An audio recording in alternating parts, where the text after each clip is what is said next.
Hello everyone. Today in this video lecture we would be covering Foreign Exchange Management Act. When a company imports goods from other countries, exports its product to them and makes any kind of investment abroad, it has to deal in foreign exchange. Here foreign exchange means foreign currency and it includes deposits, credits, balance payable which are in any foreign currency, draft traveler's check, letter of credit, or bill of exchange expressed or drawn in the Indian currency but are payable in any foreign currency, and draft traveler's check, letter of credit, or bill of exchange which are drawn by banks, institutions, or persons outside India but are payable in Indian currency. In India, each transaction that include foreign exchange is to be regulated by Foreign Exchange Management Act. Previously, it was Foreign Exchange Regulation Act FERA 1973.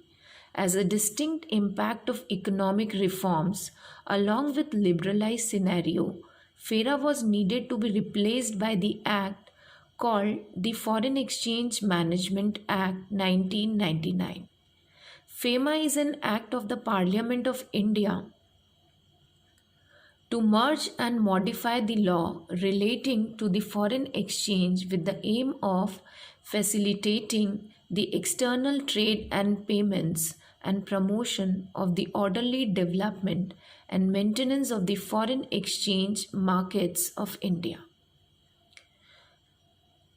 Coming towards the objective and need of FEMA, the foremost objective of FERA was management and smart use of foreign exchange resources of the country.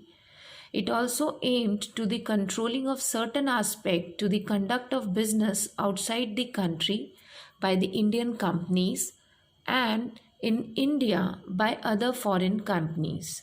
It has been considered as a draconian legislation as it is meant that its violation would lead to imprisonment and payment of hefty penalties. There was a lot of pressure from those dealing in foreign exchange to modify these regulations, and FEMA was enacted in 1999, which became operational since January 2000.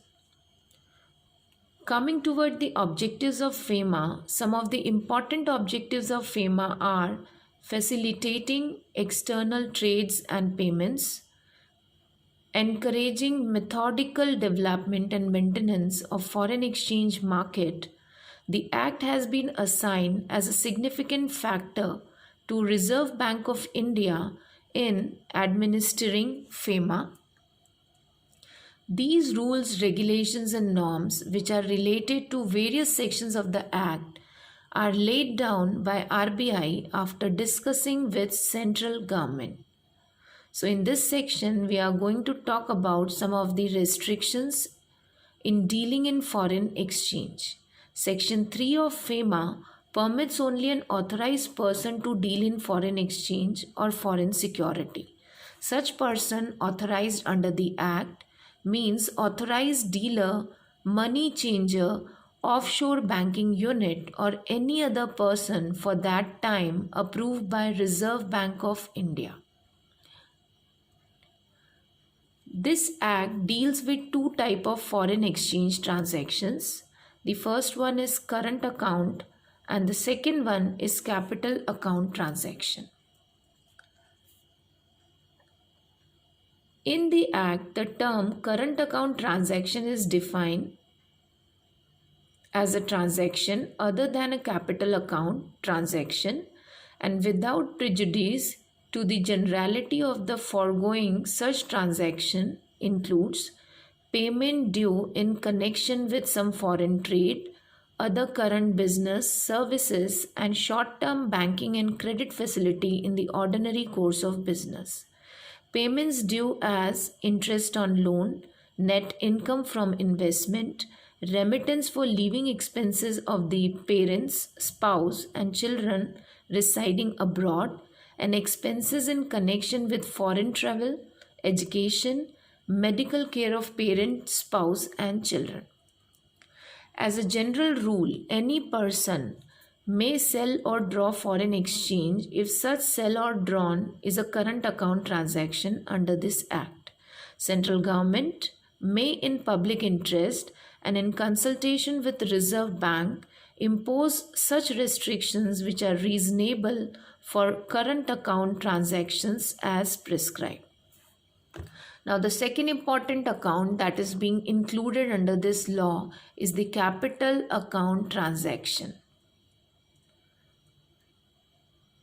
This act contains a list of some of the most common capital account transactions, such as transfer or issue of any foreign security by a person resident in India, transfer or issue of any security by a person resident outside India, transfer or issue of any security or foreign security by any branch, office, or agency in India of a person resident outside India, deposits between person resident in India and person resident outside India, export, import, or holding of currency or currency notes, transfer of immovable property outside India other than a lease not exceeding 5 years by a person resident in India, acquisition or transfer of immovable property in India other than a lease not exceeding 5 years by a person resident outside India, and also it includes giving of a guarantee or security in respect of any debt, obligation, or other liability incurred by a person resident in India and owned to a person resident outside India. This act has empowered RBI to specify with the consultation of a central government the permissible capital account transactions besides the limit up to which foreign exchange may be drawn for such transaction. Nevertheless, it shall not force any restraint on the drawal of foreign exchange for expenses due on account of remuneration of loans or for depreciation of direct investment in the regular course of business. Now, the most important part of this act, how this act is different from the previous act, FERA. Now, to make this clear, we must understand the basic difference between FERA and FEMA. So if I talk about FERA, it was larger act and it was having almost 81 sections. Comparing to this, FEMA contains only 49 sections. FERA was applied to all the citizens of India and to branches and agencies outside India, while FEMA applies to all branches, offices, branches outside India, owned and controlled by a person resident of India. FERA became incompatible with the pro-liberalization policy of our Indian government, while FEMA is consistent with pre-liberalization era and emerging framework of the World Trade Organization. FERA, it talks more about regulation of foreign exchange, while FEMA, it's about management of foreign exchange.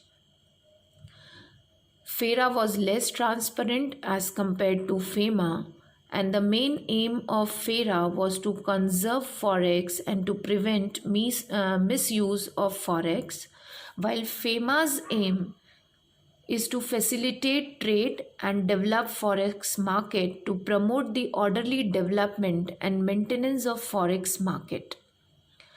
FERA's violation was a criminal offense, while if somebody violates some of the provisions laid in FEMA, it will come under civil offense.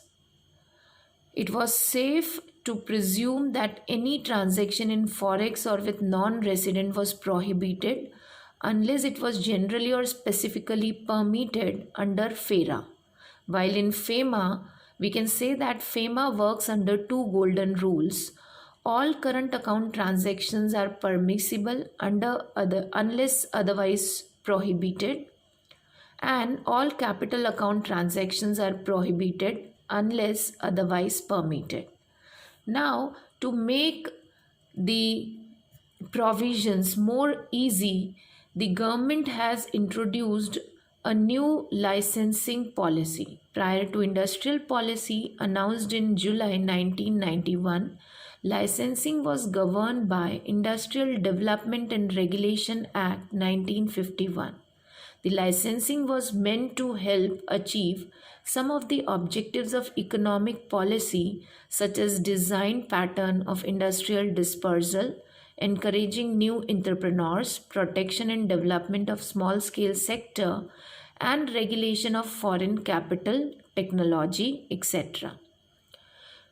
In 1991, this act was liberalized and the industrial licensing was abolished except for certain industries relating to security and strategic consideration and also of environmental importance.